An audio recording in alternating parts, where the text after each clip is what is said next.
Halo, jumpa lagi dengan saya. Kali ini kita coba unboxing router board RB2011 UIAS RM. Jadi di beberapa saat terakhir ini kebetulan saya dapat uh, order untuk menggunakan RB2011. Jadi kita coba lakukan unboxing dan konfigurasi dasar. Konfigurasi dasar yang saya maksud ya setidaknya bisa digunakan untuk internetan lah, mulai dari modem sampai bisa digunakan ke PC. Nah, unit ini kita coba unboxing. Ini dia unitnya, di mana ini RB2011 series. Kita coba buka. Ya, tampilannya sangat unik sekali.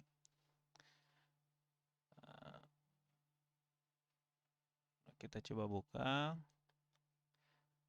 dengan unit RB2011. Jadi apa aja di dalamnya? Ada buku panduan. Ya, ada buku panduan dari Mikrotik. Seterusnya ada apalagi, ada aksesoris, ada adapter. Nih, ada adapter ya untuk menghidupkan unit RB2011. Nah, ini ada adaptornya. Apalagi ada patch mount yang digunakan ketika nanti ditempel di rak server. Nah, dan yang terakhir adalah unitnya sendiri. Nah, unitnya sendiri terbuat dari ini bahan besi metal ya kayaknya. Dan sangat ringan. Ya, sangat ringan sekali. Ya, ada port USB, ada SFP, ada port Ethernet. Jadi di port Ethernet ini ada dua jenis ya. Ada yang gigabit dan ada yang megabit, di mana port 1 sampai 5 itu gigabit, yang port 6 sampai 10 itu port yang megabit, dan di belakangnya ada port adapter dan konsol. Jadi itulah unit daripada RB 2011 UIAS RM. Nah, sekarang kita melakukan konfigurasi. Coba konfigurasi dasar. Nah, baik. Ini kita coba melakukan konfigurasi. Pastikan dulu terlebih dahulu router kita sudah terhubung. Saya coba asumsikan di sini di port 1 untuk yang dari modemnya, dan di port 5 itu yang terhubung dengan PC yang sedang saya lakukan konfigurasi. Untuk pertama sekali, ya seperti biasa kita coba download Winbox untuk meremote konfigurasi daripada Mikrotik. Jadi kalau misalnya terus IP-nya dibuat otomatis saja, ya bisa dibuat otomatis.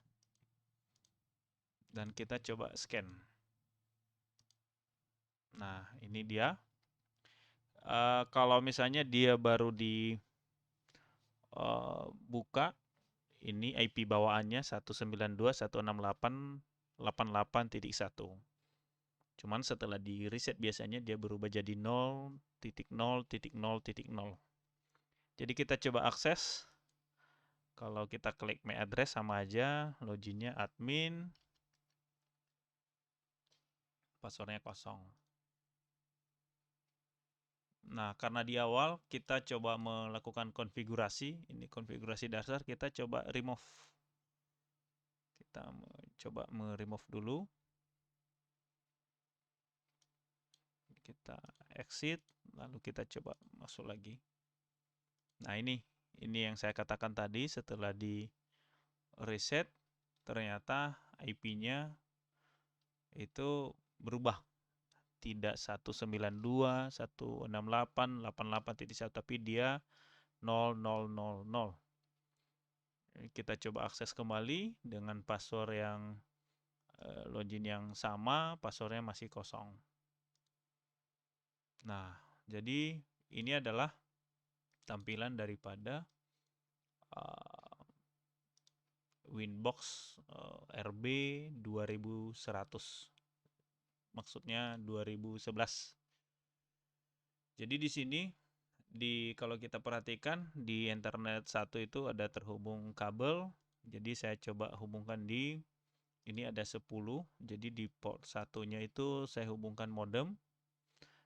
Di port 5-nya saya hubungkan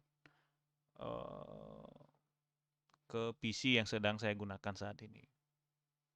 Nah, jadi di sini ada 10 internet, 1 SFP1 ya. Nah, itu. Pertama sekali kita coba, biasanya sih kalau lakukan konfigurasi ya, pertama ya bisa dengan identitinya bisa diubah. Ini supaya diketahui bila mana kan kita melakukan konfigurasi beberapa router board, jadi baiknya dilakukan penandaan dulu. Jadi kita buat RB1 contoh. Ya.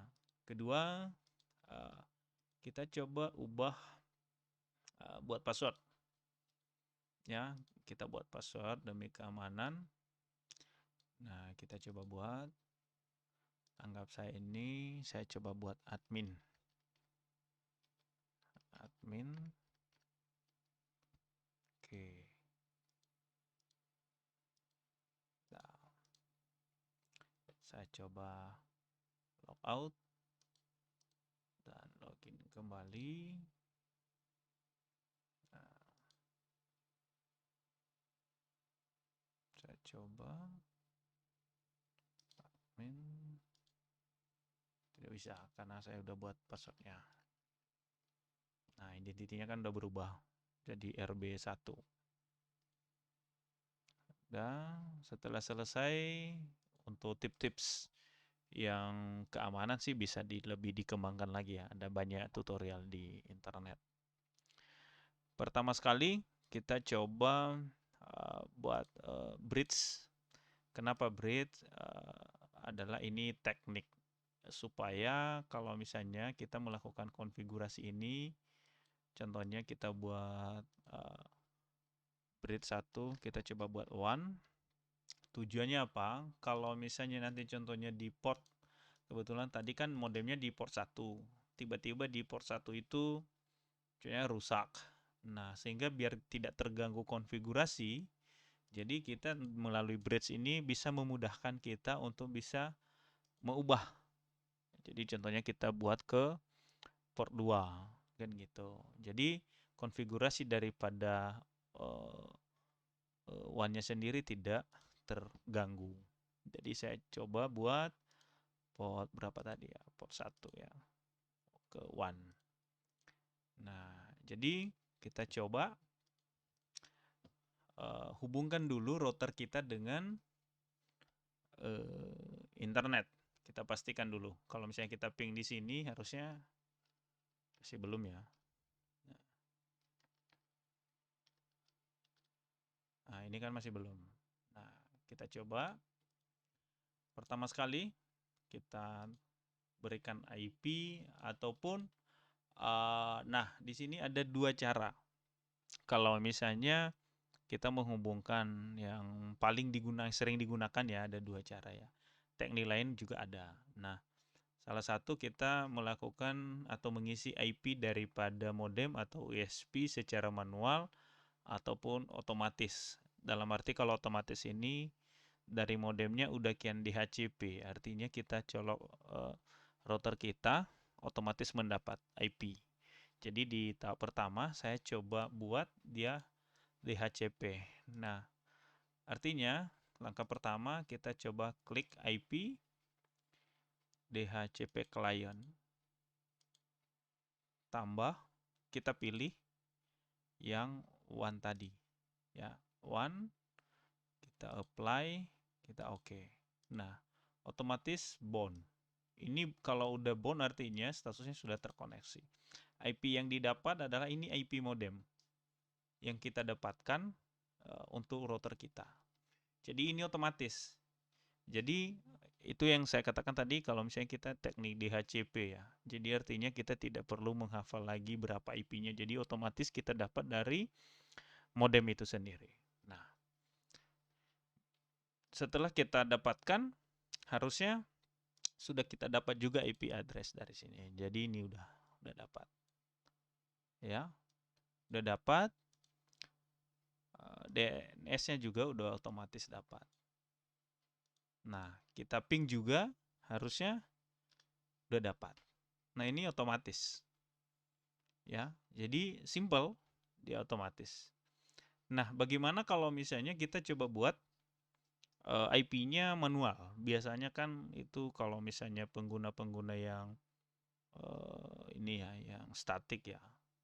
Biasanya kalau saya konfigurasi itu kalau kebetulan kita dapat IP, kalau misalnya ada IP public, jadi kita butuh IP yang statik, kita dapat dari ISP, ya kita tambah secara manual. Nah, bagaimana caranya? Ini dalam dulu ya, kita coba udah terhubung internet ya. Untuk konfigurasi yang lain nanti kita teruskan. Kita coba dulu bagaimana menghubungkan internet ke router.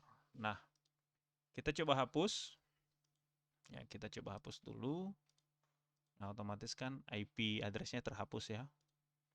Kalau coba kita lihat juga DNS-nya, harusnya tidak berfungsi lagi. Ya, routernya juga udah terhapus. Nah, pertama yang kita isi adalah harus kita tahu dulu IP daripada modem tersebut atau dari ISP.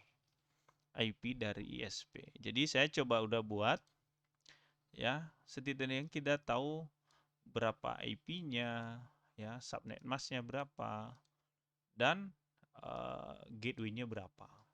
Nah, ditambah dengan DNS server. DNS server ini biasa ya. Yang ini kalau memang dari ISP-nya tidak memberikan, rata-rata menggunakan yang DNS Google udah cukup. Ya. Jadi kita coba tambah. Nah, ini terhubung.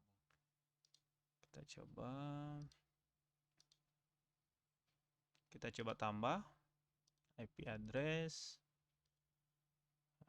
berapa tadi ya? 192.168.99.150. Karena subnet masknya 255 berarti 24. Kita coba pilih yang 1. Oke. Berarti IP-nya ini. Oke. Seterusnya kita coba buat DNS-nya. Ya. DNS, apa DNS tadi yang kita dapatkan? DNS-nya ini. Ini ya. DNS-nya 888 8844. Kita coba centang. Oke, berarti DNS-nya udah selesai. Terakhir gateway. Jadi kita tambah IP routers. Kita coba tambah gateway-nya 192.168.99.1. Oke. Berarti sampai di sini harusnya router kita sudah terhubung. Kita coba tes. Sudah. Nah, di sini masih belum terhubung. Router kita sudah terhubung, namun kita belum dapat internet. Ya, kenapa? Karena yang kita lakukan barusan adalah hanya mengkonfigurasi bagaimana router ini mendapat internet. Tapi untuk dari router untuk diteruskan ke pengguna ya kita harus konfigurasi lagi. Ya, salah satunya langkah awalnya itu ya pertama di IP address kita tentukan dulu. Kita tentukan kemana kita arahkan internet ini. Nah, seperti biasa saya sarankan tadi kita buat bridge. Kenapa bridge? Kalau misalnya mungkin beberapa port itu kita samakan IP-nya, ya. Jadi Jadi saya biasanya kita coba buat LAN. Kita coba buat LAN. Oke. Di LAN itu saya coba buat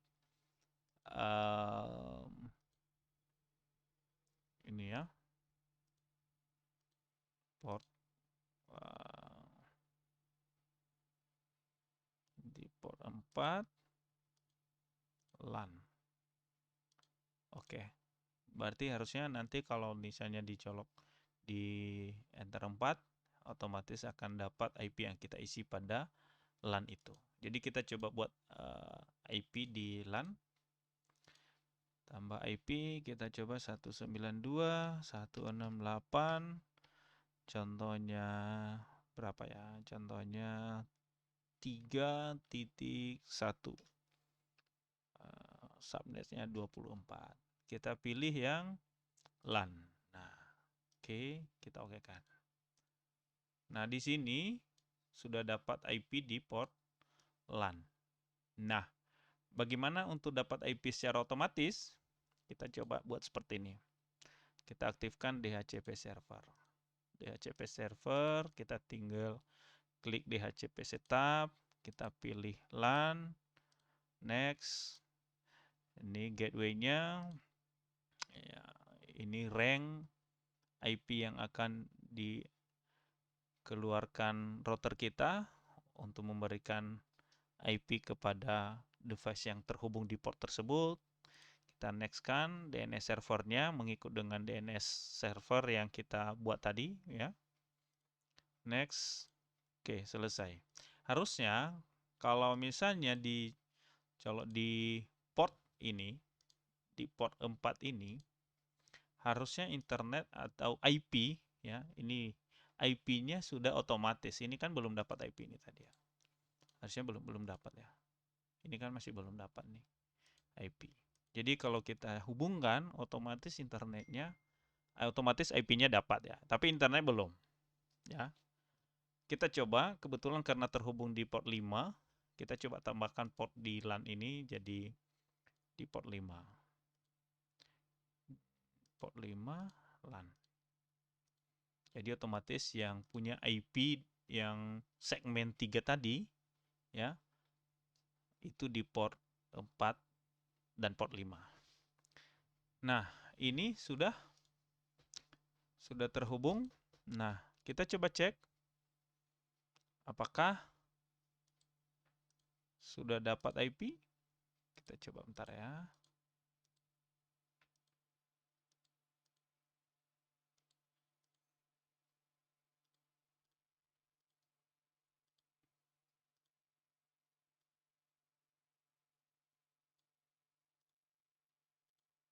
Nah, kita coba ini tadi terhubung di port 5. Kita coba lihat.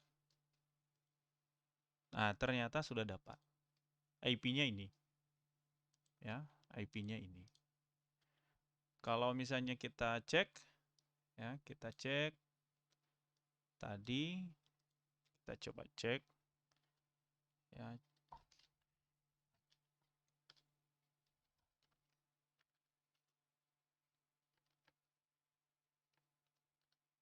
Nah, kita ping tapi tidak ada internet. Sementara, ya,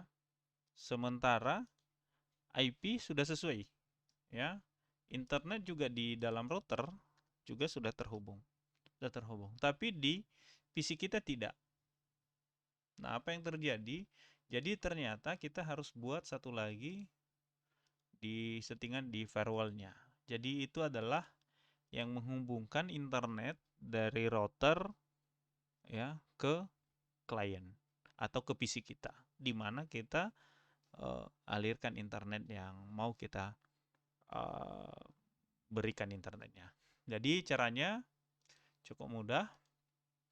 Kita klik IP, firewall, kita tambah NAT, tambah action, ini masquerade kita, apply, oke. Setelah kita apply, harusnya internet kita sudah bisa kita gunakan. Nah, ini Ya, harusnya sudah kita bisa menggunakan internet ya dari ini tadi. Jadi itu adalah settingan dasar daripada si router board RB2011 UIAS RM. Nah, jadi kalau misalnya kita buka, coba.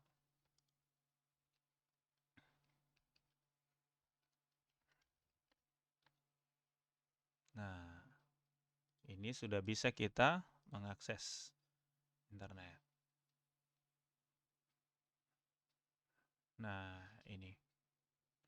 Jadi, itu terkait dengan konfigurasi dasar. Nah, apakah bagaimana kita memanfaatkan router board ini atau sering sebut kita mikrotik ini, seperti kita melakukan limitasi bandwidth, limitasi perangkat yang terhubung internet, menggunakan untuk fitur hotspot, ya bisa kita mempelajari lebih dalam. Jadi yang saya sharing di sini adalah hanya sebatas bagaimana mengkonfigurasi router board RB2011 UIAS RM ya, sehingga bisa digunakan untuk mengalirkan internet. Jadi untuk lebih expertnya bisa teman-teman mengeksplor lagi fitur-fitur yang ada di Mikrotik ini. Jadi itulah sekilas terkait dengan bagaimana men-unboxing daripada router board RB2011 UIAS RM. Sekian dari saya, ucapkan terima kasih, semoga bermanfaat.